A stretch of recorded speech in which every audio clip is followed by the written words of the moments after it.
दोस्तों, जियोपॉलिटिक्स का एक पुराना नियम है। सारा खेल नेशनल इंटरेस्ट का होता है। वहाँ ना कोई किसी का पक्का दोस्त होता है और ना ही परमानेंट दुश्मन। लेकिन क्या हो जब एक छोटा सा आइलैंड देश दो बड़ी महाशक्तियों के बीच चल रहे युद्ध में खुद को एक हथियार की तरह इस्तेमाल करने लगे। आज हम बात कर रहे हैं इंडिया और मालदीव्स के बदलते रिश्तों की, जहां एक नए प्रेसिडेंट के बड़े फैसलों ने पूरे इंडियन ओशियन की सिक्योरिटी और बैलेंस को हिलाकर रख दिया। किस्सा शुरू होता है साल 2023 के एंड में। मालदीव्स में एक बड़ा तख्ता पलट यानी डेमोक्रेटिक शिफ्ट हुआ।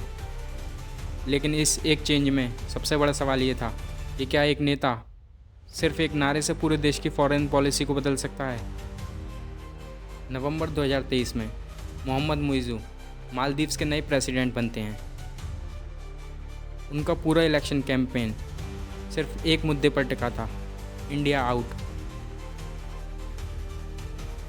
दी हिंदू की एक रिपोर्ट के मुताबिक उन्होंने जो पहला बड़ा फैसला लिया था वो था मालदीव्स में मौजूद लगभग 80 इंडियन मिलिट्री पर्सनल्स को वापस भेजना,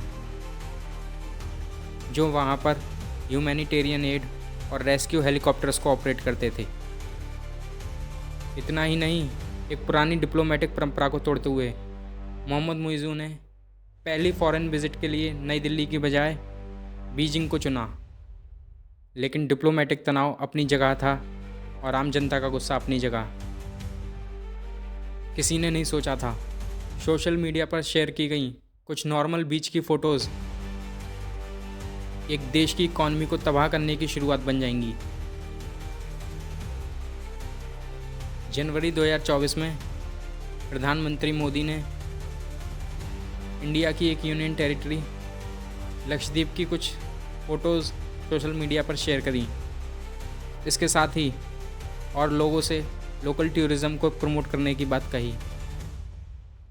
इस बात पर मालदीव्स के कुछ मिनिस्टर्स ने ट्विटर पर डेरोगेटरी और रेसिस्ट कमेंट किए। इसका असर ये हुआ कि पूरे भारत में इंटरनेट पर हैशटैग बॉयकॉट मालदीव्स का पूरा वेव शुरू हो गया।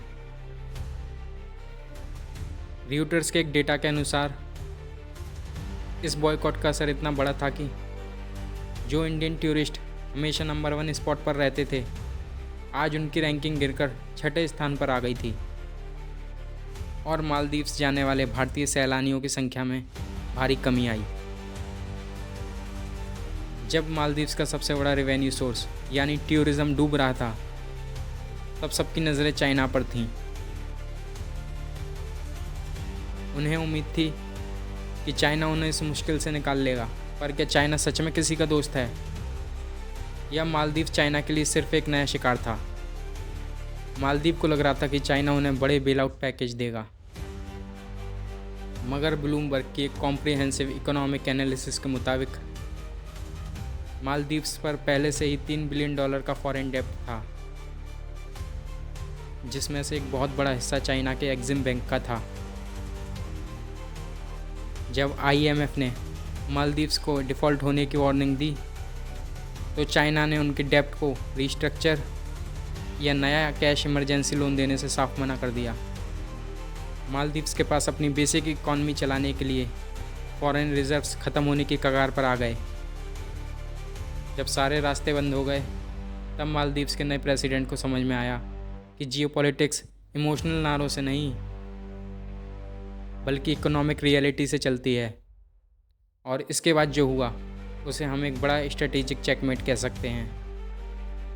मजबूरी में मालदीव्स के प्रेसिडेंट मुइज़ू ने उन कंट्रोवर्शियल मिनिस्टर्स को सस्पेंड किया और फाइनेंशियल हेल्प के लिए वापस भारत का रुख किया।